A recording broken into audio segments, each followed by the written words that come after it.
नमस्कार दोस्तों, आपका स्वागत है वर्ल्ड टीवी हिंदी के चैनल पे। और इस वीडियो में हम बात करेंगे भारत के एक scientist engineer S Nambi Narayanan, जिनके नाम पे एक मूवी भी बन चुकी है जिसका नाम है रॉकेटरी। तो दोस्तों, वीडियो स्टार्ट करने से पहले चैनल को सब्सक्राइब कर लें और बेल के आइकन को दबा लें ताकि आपको लेटेस्ट नोटिफिकेशन मिलते रहें। तो दोस्तों, वीडियो स्टार्ट करते हैं। एस नाम्बी नारायण, जिनका जन्म 12 दिसंबर 1941 को हुआ था और जिनको भारत सरकार ने पद्म भूषण के सम्मान से भी सम्मानित किया है। एस नाम्बी नारायण भारतीय एरोस्पेस इंजीनियर थे जो इंडियन स्पेस रिसर्च ऑर्गेनाइजेशन यानी कि इसरो में काम करते थे और भारत सरकार के द्वारा उन्हें पद्म भूषण का सम्मान भी दिया गया था।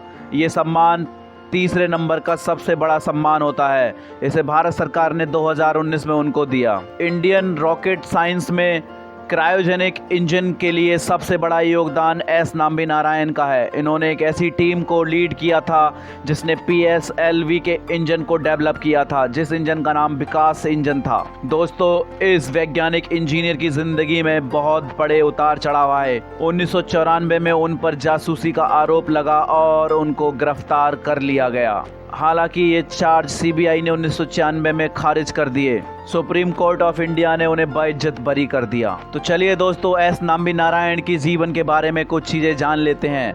एस नाम्बी नारायण एक तमिल फैमिली में जन्म लेते हैं जो त्रावणकोर के एक प्रिंसली स्टेट में स्थित होती है। उन्होंने वहीं से अपनी secondary education DVD higher secondary school से पूरी की। उन्होंने मदुरई के त्यागराज कॉलेज ऑफ इंजीनियरिंग से अपनी BTech की डिग्री मैकेनिकल इंजीनियरिंग में हासिल की। नाम्बी नारायण के पिताजी की मौत उनकी डिग्री के दौरान ही हो गई। उनकी 2 बहनें भी थीं और जैसे ही उनके पिताजी की मौत हुई उनकी माँ भी बीमार हो गई, यानी कि उनके कंधों पे बहुत बड़ी जिम्मेदारी आ गई। उस जिम्मेदारी के बाद भी उन्होंने अपनी पढ़ाई को नहीं रुकने दिया। नाम्बी नारायण की शादी मीना नाम्बी से हुई और नाम्बी नारायण का एक बेटा है जो एक बिजनेसमैन है और उनकी बेटी गीता वो एक स्कूल में टीचर है। नाम्बी नारायण के करियर की बात करें तो उन्होंने अपनी मैकेनिकल इंजीनियरिंग की डिग्री पूरी करने के बाद उन्होंने 1966 में इसरो में टेक्निकल असिस्टेंट की पोस्ट से अपना काम स्टार्ट किया। सबसे पहली पोस्टिंग उनकी Thumba equatorial rocket launching station में हुई। वहां से उन्हें नासा की फेलोशिप मिली और 1969 में वो प्रिंसटन यूनिवर्सिटी चले गए।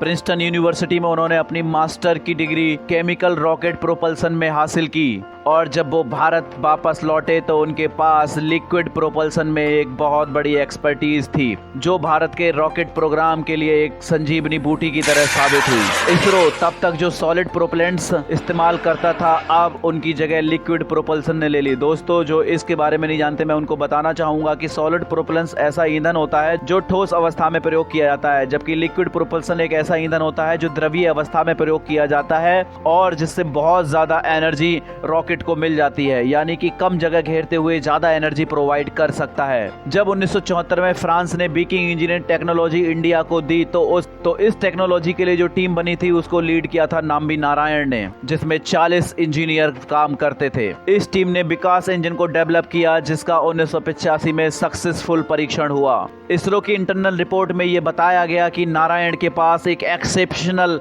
मैनेजमेंट की स्किल थी जिसकी वजह से यह सब संभव हो पाया। हालांकि उन पर बहुत सारे चार्ज ऐसे लगे थे जिसमें उन्हें प्राइवेट बिजनेस रन करने के एक्यूजेशन भी लगे हुए थे। 1982 में उन पे एक इंक्वायरी बैठी जिसको RV श्री कुमार ने लीड किया था। RV श्री कुमार वही ऑफिसर थे जो गुजरात दंगों के समय मोदी जी पर चार्जशीट जमा की थी उन्होंने। इनके बारे में हम आगे किसी वीडियो में बात करेंगे। एस नाम्बी नारायण पर जो जासूसी के आरोप लगे थे उसके लिए उनको गिरफ्तार करके 50 दिन जेल में रखा गया था। नाम्बी नारायण ने बाद में बताया कि इंटेलिजेंस ब्यूरो यानी कि IB के जो ऑफिसर थे उन्होंने उनसे पूछताछ की और उन्हें बाद में ये प्रेशर बनाया गया कि वो इसरो के टॉप ऑफिसर्स के खिलाफ ये आरोप लगा दें जिससे उन्हें छूट मिल जाएगी, लेकिन एस नाम्बी नारायण ने ऐसा करने से मना कर दिया और उनको बहुत ज़्यादा टॉर्चर किया गया जिसकी वजह से उनका स्वास्थ्य खराब हो गया और वो हॉस्पिटलाइज हो गए। उन्होंने ये भी आरोप लगाया कि इसरो ने उनको कोई सपोर्ट नहीं किया। 2021 में केरला गवर्नमेंट को 1.3 करोड़ देने पड़े क्योंकि एस नाम्बी नारायण ने एक केस फाइल किया था जिसमें उन्होंने सरकार पर आरोप लगाया था उनको फंसाने के लिए। 14 अप्रैल 2021 को सुप्रीम कोर्ट ऑफ इंडिया ने CBI को ये ऑर्डर दिया कि जो भी पुलिस ऑफिसर थे उनके खिलाफ कंस्पिरेसी, उनके खिलाफ जो साजिश की थी उसकी जांच की जाए। और इसमें ये पाया गया कि बहुत सारे ऑफिसर्स ने एस नाम्बी नारायण के खिलाफ साजिश रची थी जिसमें उनको फंसाया गया था। नाम्बी नारायण ने अपनी एक ऑटोबायोग्राफी भी लिखी है।